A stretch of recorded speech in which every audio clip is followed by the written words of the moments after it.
नमस्कार दोस्तों, मेरे चैनल पे आपका स्वागत है। आज मैं आपको मैरिज सर्टिफिकेट कैसे बनाते हैं इसका कंप्लीट प्रोसेस बताऊंगा। पहले आपने अपने डॉक्यूमेंट रीसेट करके रख लेने हैं, जो कि जेपीजी फॉर्मेट में रखने हैं। इसमें स्कूल डीएमसी और अपना एक आईडी प्रूफ, अपनी passport size photo, couple photo और मैरिज की 2 फ़ोटो और एक जॉइंट डिक्लेरेशन। अगर आपकी 3 महीने के अंदर है तो आपने जॉइंट डिक्लेरेशन अपलोड करना है। अगर 3 महीने से लेट है तो आपने एक एफिडेविट और एक डिले का एक एफिडेविट अपलोड करके रख लेना है। जैसे ही अपलोडेड डॉक्यूमेंट आप पूछेगा, उसमें आपने वो सभी डॉक्यूमेंट अपलोड करने हैं। आज मैं आपको मैरिज सर्टिफिकेट का कंप्लीट प्रोसेस बताऊंगा।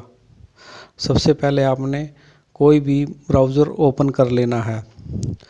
ब्राउज़र ओपन करने के बाद आपने shaadi.edicha.gov एंटर करना है।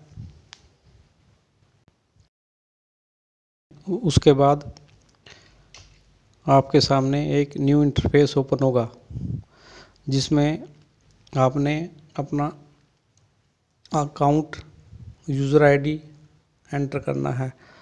अगर आपने अपना यूज़र आईडी पहले से बनाया हुआ तो आपने इसमें यूज़र आईडी पासवर्ड डालना है, नहीं तो आपने पहले से यूज़र आईडी पासवर्ड क्रिएट करके रखना पड़ेगा।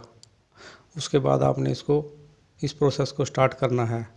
इसलिए अब मैं अपना यूज़र आईडी पासवर्ड एंटर कर रहा हूँ। यूज़र आईडी पासवर्ड एंटर करने के बाद मैं इसको साइन अप करूँगा। साइन अप करने के बाद एक न्यू इंटरफेस ओपन होगा, जिसमें आपसे सबसे पहले न्यू रजिस्ट्रेशन पूछेगा और सेकंड माई रजिस्ट्रेशन, और नीचे अपडेट फैमिली डिटेल। मैंने सबसे पहले न्यू रजिस्ट्रेशन पर क्लिक करना है। जैसे ही मैं न्यू रजिस्ट्रेशन पर क्लिक करूँगा, एक न्यू फाइल ओपन होगी। इसमें सबसे पहले आपने पर एंटर करना है। मैरिज रजिस्ट्रेशन एक्ट पूछेगा, उसमें आपने मैरिज एक्ट 2008 डालना है। उसके बाद आपसे डेट ऑफ मैरिज पूछेगा, उसमें डेट ऑफ मैरिज डालनी है। और उसके बाद स्क्रॉल डाउन करना है। स्क्रॉल डाउन करने के बाद आपसे ग्रूम डिटेल पूछेगा, उसमें आपने कंट्री जिस स्टेट से है स्टेट का नाम और जिस डिस्ट्रिक्ट से है डिस्ट्रिक्ट का नेम एंटर करना है, सेलेक्ट करना है। और उसके बाद आपने फैमिली आईडी एंटर करना है। फैमिली आईडी के बाद आपको एक ग्रूम नेम शो होगा और उसके बाद एक ग्रूम जो फैमिली आईडी में नंबर रजिस्टर्ड है उसके पास एक ओटीपी जाएगा। ओटीपी एंटर करने के बाद आपके सामने ऑटोमेटिक मदर फादर्स नेम और ग्रूम की डेट ऑफ बर्थ सेव हो जाएगी। सेव होने के बाद आपने इसमें मैरिज स्टेटस डालना है। अगर मैरिड है, पहले से ही मैरिड है तो मैरिड, नहीं है तो नॉट मैरिड। उसके बाद आपने उसका रिलीजन डालना है। रिलीजन के बाद आपने उसकी रेजिडेंस से कब से भी वहाँ पे रह रहे हैं तो आपने वो लास्ट के अगर वो 1986 है तो 1986 डालना है। उसके बाद उसका नेशनलिटी डालनी है, भी कौन से धर्म का है। उसके बाद आपने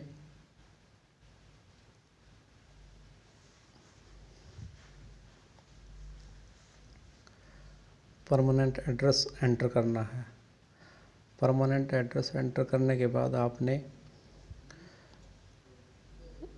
कोरस्पोंडेंस एड्रेस एंटर करना है। अगर correspondence address permanent address same है तो आपने सेम एज परमानेंट एड्रेस पर क्लिक करना है और उसके बाद उसमें आपने पिन कोड एंटर करना है।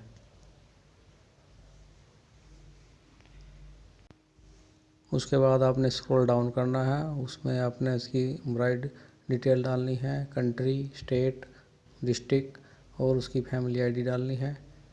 फैमिली आईडी के बाद आपसे ओटीपी पूछेगा, उस ओटीपी को यहाँ पे एंटर करना है। ओटीपी एंटर करने के बाद आपसे ब्राइड नेम पूछेगा, ब्राइड नेम डालना है। उसके बाद मदर, फादर और date of birth already save हो जाएगी। उसके बाद आपने उसका जो भी है ऑक्यूपेशन डालना है, हाउस वाइफ है तो हाउस वाइफ और मैरिड स्टेटस। उसके बाद रिलीजन, जो कब से रह रहे हो, स्थायी निवासी हैं। उसके बाद इंडियन।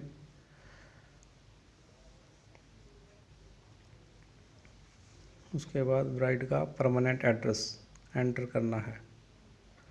उसके बाद अगर वो परमानेंट एड्रेस सेम है तो उस पर सेम हेयर पे क्लिक करके उसकी पिन कोड डाल के उसको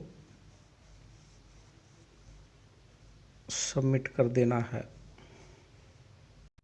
सबमिट करने के बाद आपके सामने एक न्यू फाइल ओपन होगी जिसमें आपसे आपके डॉक्यूमेंट अपलोड करने के लिए पूछेगा। इसके बाद आपने अपलोड डॉक्यूमेंट पे क्लिक करना है। क्लिक करने के बाद आपसे सबसे पहले वो प्लेस ऑफ मैरिज पूछेगा, आपने कंट्री और स्टेट और डिस्ट्रिक्ट, उसके बाद जहाँ पे लड़की की शादी हुई है उसका कंप्लीट एड्रेस और उसके बाद आपने पिन कोड एंटर करना है। पिन कोड एंटर करने के बाद आपने इसको स्क्रॉल डाउन करना है। उसके बाद आपसे रजिस्ट्रार डिटेल पूछेगा कि आपकी शादी रूरल एरिया में हुई है, अर्बन एरिया में हुई है। उसके बाद आपने रूरल एरिया या अर्बन एरिया सेलेक्ट कर लेना है। उसके बाद आपने डिस्ट्रिक्ट सेलेक्ट करना है जहाँ पे रजिस्ट्रार ऑफिस है।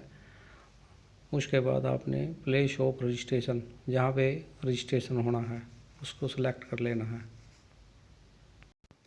उसके बाद में स्क्रॉल डाउन कर लेना है। उसके बाद आपसे विटनेस डिटेल पूछेगा, आपने इसमें 2 विटनेस की नाम डालने हैं और उन साथ में उनके एड्रेस एंटर करने हैं। विटनेस के नाम और एड्रेस एंटर करने के बाद फैमिली इंस्ट्रक्शन ऑप्शन पूछेगा। सबसे पहले the bride will more to move family. उसके बाद आपसे पूछेगा the groom will move to bride family. उसके बाद आपसे bride and groom will create a separate family या विजिटिंग इन हरियाणा। और फोर्थ पूछेगा आपसे ब्राइड एंड ग्रूम विल भी create a separate family returns outside Haryana. तो हमने सबसे पहले ऑप्शन पे क्लिक करना है, the bride will move to groom, वो दूल्हे के साथ रहती है, उस पर क्लिक करना है। उसके बाद हमने इसको स्क्रॉल डाउन करना है। स्क्रॉल डाउन करने के बाद आपसे एप्लीकेंट डिटेल पूछेगा, तो आपने उसमें ब्राइड या ग्रूम की डिटेल क्लिक करनी है। तो ऑलरेडी आपके सामने, अगर आप ब्राइड की डिटेल डालोगे तो आपके ब्राइड नेम और एड्रेस ऑलरेडी आ जाएगा। उसके बाद आपने उनका मोबाइल नंबर और मोबाइल नंबर के बाद उनकी मेल आईडी एंटर करनी है। एंटर करने के बाद आपने इसको स्क्रॉल डाउन करना है। उसमें आपसे attach photograph maximum size 100 KB। तो इसने जो मैंने स्टार्टिंग में आपको बताया था कि इसको रिसाइज करके आपने डॉक्यूमेंट रख लेने हैं। सबसे पहले आपने ग्रूम फ़ोटोज़ डालनी है, ब्राइड फ़ोटो डालनी है। उसके बाद कपल फ़ोटो। उसके बाद आपने शादी की 2 फ़ोटो अपलोड करनी है। शादी की दोनों फ़ोटो अपलोड करने के बाद आपसे upload requirement document maximum 100 KB।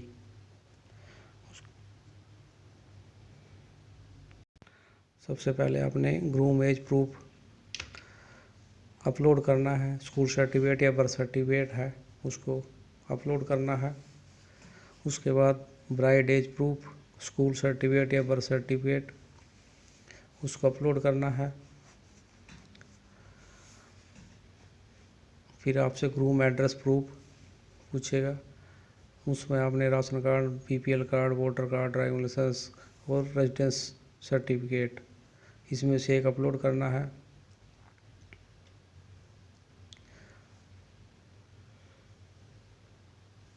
Right address proof, ration card, BPL card, voter card, passport, driving licence और रेजिडेंस सर्टिफिकेट अपलोड करना है।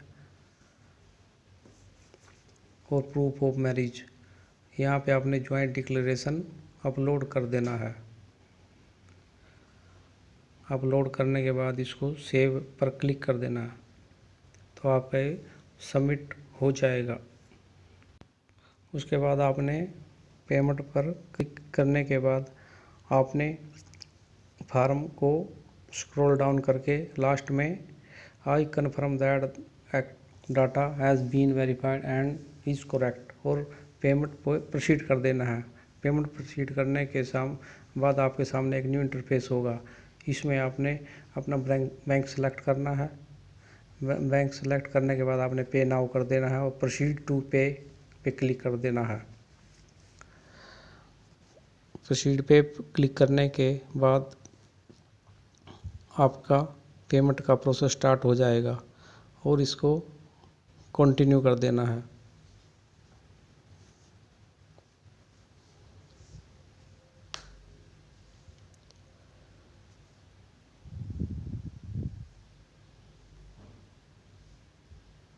कंटिन्यू के बाद आपके सामने एक न्यू इंटरफेस ओपन होगा। इसमें आपसे आपकी नेट बैंकिंग या डेबिट कार्ड या क्रेडिट कार्ड पूछेगा जिससे आप पेमेंट ऑनलाइन पेमेंट करना चाहते हो, और इसको यहाँ से सेलेक्ट कर लेना है। और मैं नेट बैंकिंग से ये पेमेंट करूँगा, इसलिए मैं अपना बैंक सेलेक्ट करके अपना यूज़र आईडी और पासवर्ड एंटर करूँगा और इसको कंटिन्यू कर दूंगा। ऐसे हमारी पेमेंट कंप्लीट सक्सेसफुली हो जाएगी। रजिस्ट्रेशन में क्लिक करना है।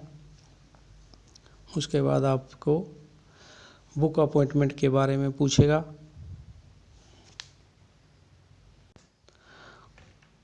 तो आपने इसको लोड अपॉइंटमेंट शेड्यूल पर क्लिक करना है।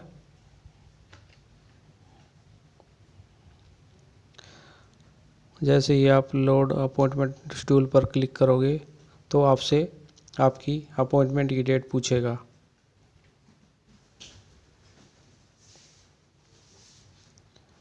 तो आपने इस पे बुक अपॉइंटमेंट पर क्लिक करना है।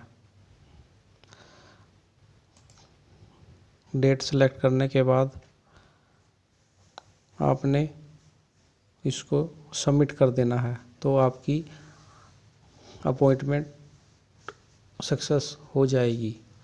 और आपने इस फॉर्म कंप्लीट प्रिंट निकाल के प्रिंट कर लेना है। और आपने जो हार्ड कॉपी मैरिज रजिस्ट्रेशन की फ़ाइल तैयार की है उसमें इस फॉर्म को अटैच कर लेना है और मैरिज रजिस्ट्रार के सामने सबमिट कर देना है। सबमिट करने के बाद आपको लड़का लड़की, लंबड़दार और 2 विटनेस और को पेश होना पड़ेगा, और उसके बाद आपको रजिस्ट्रार मैरिज सर्टिफिकेट इशू कर देगा। मैंने मैरिज सर्टिफिकेट का कंप्लीट प्रोसेस आपको बता दिया है। मेरी वीडियो अच्छी लगी हो तो लाइक करना और मेरे चैनल को भी सब्सक्राइब करना। धन्यवाद।